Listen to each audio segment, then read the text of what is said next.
Hello viewers, welcome to our program on Immigration and You. I am your immigration attorney Michael Fulwani, and once again we have with us attorney David Nockman, my law partner. David, thank you. Thanks so much, Michael. So today is a Tidbits program. Tidbits. So let's start with something which is interesting. Okay. You know that in the old times when somebody was traveling to US with a visitor visa, student visa, any non-immigrant visa, they had to fill up the form in the plane for I-94. And upon arrival, the CBP officials will then just authorize him for a specific date. And used to get a white card. For some time ago, a few months ago actually, it was stopped. So now they are not giving any I-94. Right. So if you are coming to the airport and worrying, what about the I-94, what about the I-94, they won't give you. But there's a number of information that is there that you can call and put in your passport number and details, and you can print it online. Exactly. Okay, so that's it. Now the recent news is further to that, is that it's a very interesting thing that they have done. They have the record now of your 5 years travel history. Exactly. 5 years. Right. So in the last 5 years, you came and gone back and came and gone back and came and gone back.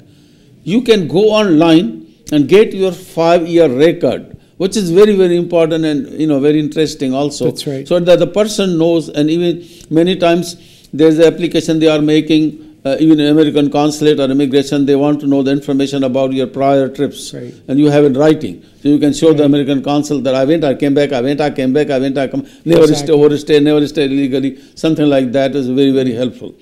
Right. So, well, the glitch, Michael, the glitch in the system was that when the individual came into the U.S. with the I-94, they were only allowed to get the I-94 for that particular entry. Correct. And they could only have it while they were in the U.S. because once they departed, they had no more access to their arrival departure records. Now, that's a tremendous burden to ask anyone to do, especially, and then what you'd have to do is if you wanted your travel history, you would have to do what's called a FOIA request. FOIA request is a Freedom of Information Act request, and many of you who have done FOIA are aware that it could take months, sometimes even years, to get a response from the federal government on a FOIA request. So now, if you go to the CBP website, and you go to www.cbp.gov/I-94 and you drill down, what you'll be able to see is a little box which says, get my most recent I-94, and then you can get that. But now there's another box that they've put on the electronic screen which says, get my travel history.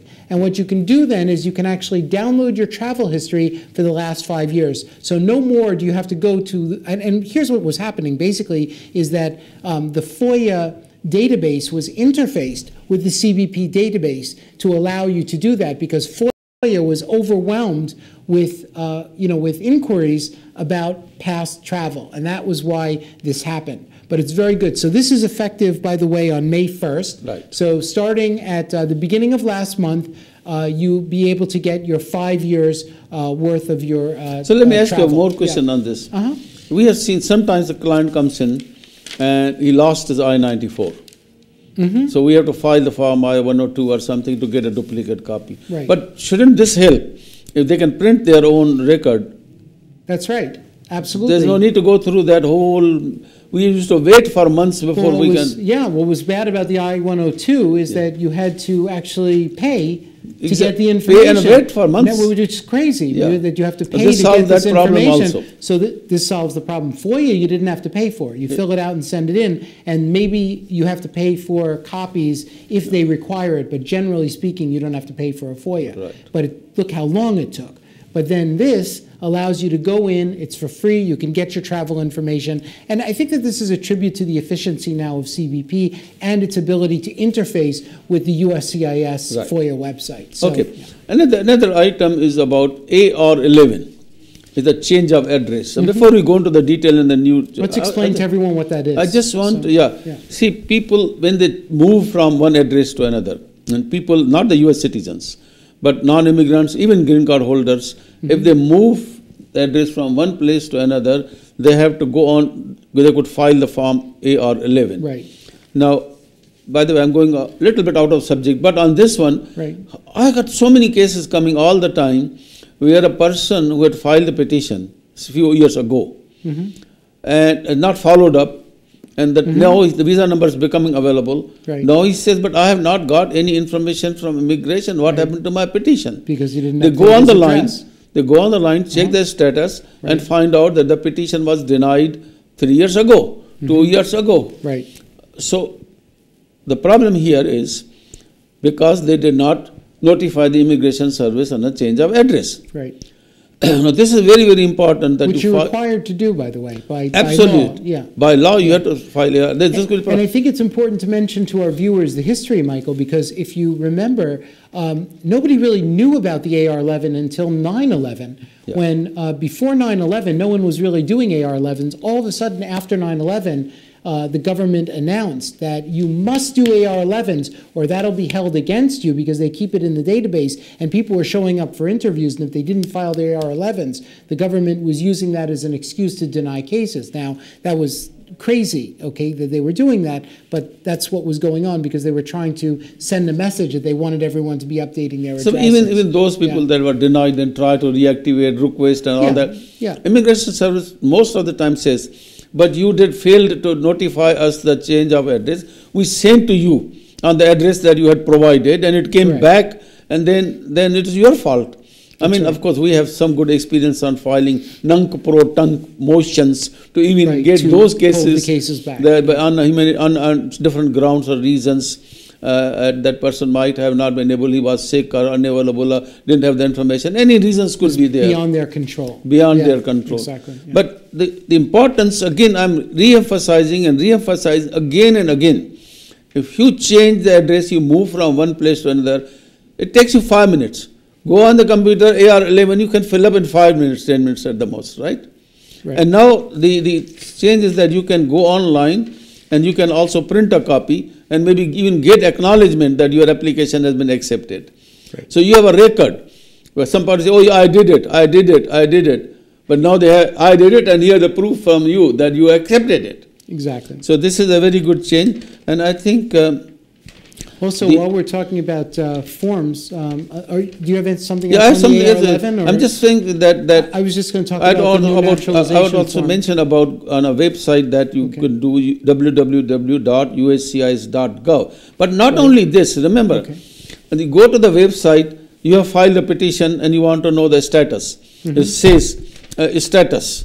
So you go into that, put in your status update number and all that, and it will show is it still pending, it's approved or denied. Also, there is a website for, on the same website, processing times. So you file a petition, it's still not approved, it's still waiting, Go on the website, go to the processing times and print, it shows. Regional center, whatever the center is, Vermont Service, Texas, California, whatever center it is, and what is the processing time. Right now, as I said earlier in our earlier programs, for the IR petitions, a person who is a citizen filed for his wife or husband or a parent or a children under 21, I think the processing time is less than 6 months at this time. Okay, you go ahead. So, yeah, actually, I just wanted to mention a couple of highlights, Michael, and I hope you'll also help to explain it to our viewers. The first one is, of course, that as of May 5th, there is a new naturalization form. The new naturalization form, which means that they will no longer take the old naturalization form. And basically what the new form does, it doesn't change the eligibility requirements for naturalization. They, of course, remain the same.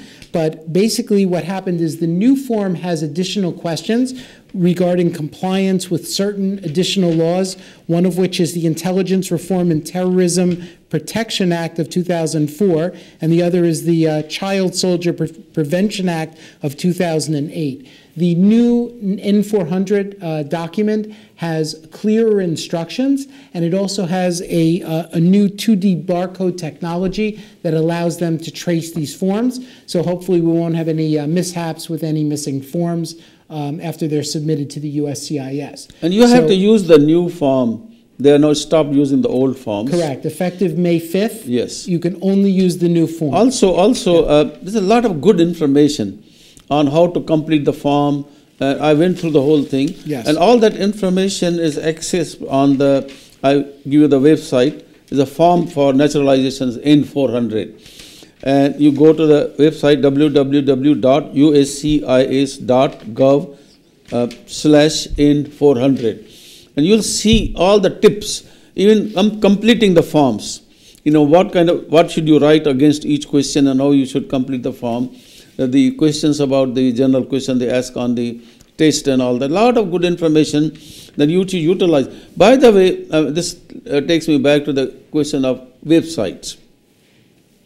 There are websites very good. USCIS has a website. Lot of good information is about everything. Exactly. The American consulates, the US embassies have also websites which may not be updating very regularly, but still fairly regularly. Yeah, fairly. Yeah. Still, they have very good information about visa processing, how to apply. Go online and what forms have to be filed, where fees have to be paid. Exactly. NVC, basically a lot of information is available, and our young kids these days, not just the young kids, everyone. I mean, everyone should have access online to all of the information. The key, I think, and I think this is what you're driving at, Michael, is that not only is there a lot of really good information out there, there's also a lot of really bad information out there. Yeah. And we just don't want our viewers to fall into the trap of looking at bad information, right? We want to make sure that they look at good information, because unfortunately there's some bad information out there and it leads you in the wrong direction. So just be sure that you're looking at government websites or websites that you find to be reliable. And you can always get assistance from your youngsters. Listen, my granddaughter, 6-year-old, and she takes this iPhone, and she tells me, Nanu, look at this, look at that. I say, oh, yeah, they know what. Yeah, and I say something, correct me also. No, that is not this, that is this.